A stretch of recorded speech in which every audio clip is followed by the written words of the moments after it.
This is the first month in a while when voters across the swing state map, more voters than the month before, had said that they see prices as increasing. We've done this now for 7 months in a row, and we're basically back to where things began in terms of how voters are perceiving inflation. And that's worse in these states where President Biden is doing the worst, places like Nevada, places like North Carolina and Arizona. Clearly, that is weighing on the president's reelection prospects in a big way. This is always voters' number one issue. And even if you ask them to pick one issue, the economy is up there.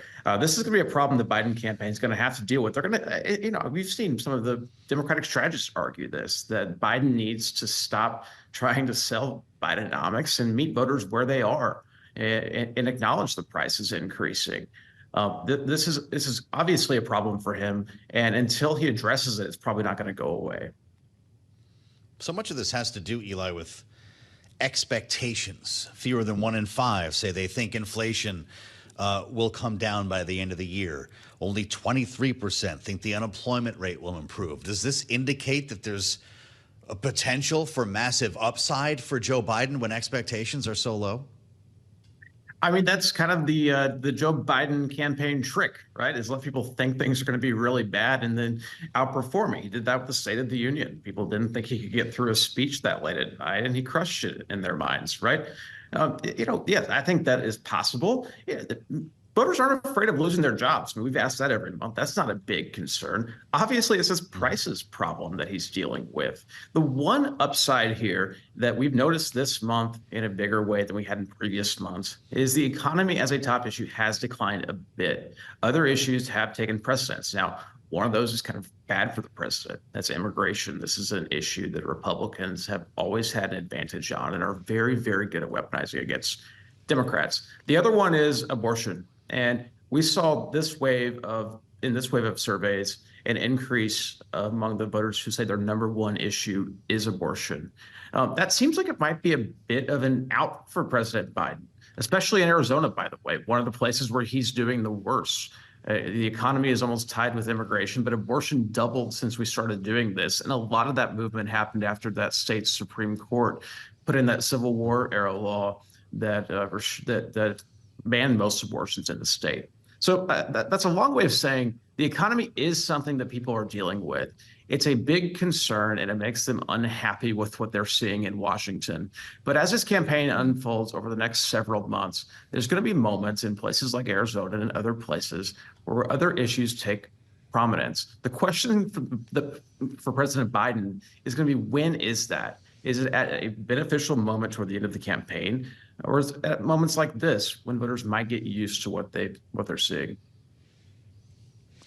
All right, Eli, as you talk about the issue of abortion and how the Arizona Supreme Court weighed in on that, the Supreme Court, the actual high court in the United States here in Washington, was dealing with the abortion issue as well in a case today. Tomorrow, they'll be dealing with a case involving Donald Trump and his immunity from prosecution argument.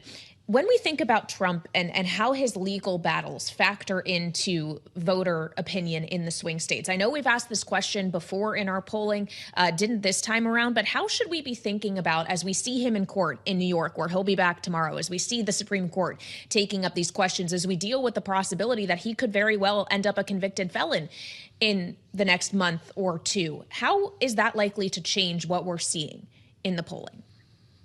I think that the way the American people are thinking about this election, the abortion issue is a big deal. What prices people are paying is a big deal. But these two individual characters, I think, are the biggest deal. People know where they stand on the policy issues, but you have questions about President Joe Biden's age, almost a senility question. And then you have questions about Donald Trump's alleged crimes, the criminality question.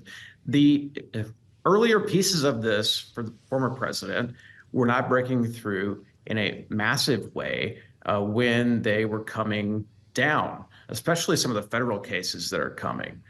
Now that the American people are tuning into this over the coming months, we're going to need to watch how they react to this and how much of this breaks through versus how much of how people think about Donald Trump's criminality is already baked in. I think a lot of the American people had understanding of where they were on that question after things like January 6th, or after all the things we went through in Trump's 2016 trial, his 2016 election. But he was not on trial then. He was never convicted by a jury of average folks in a way that it's possible he will be this year. That could be an inflection point if it comes. Look, the day-to-day trial stuff, we'll see how much that breaks through. That doesn't seem like the kind of thing that is going to be that compelling to the American people. There's no cameras in the courtroom. All it is Donald Trump standing out in the hallway talking for a minute, and then they move on. The bigger deal will be if Donald Trump faces a conviction. That is a defining moment that probably would weigh on the American people.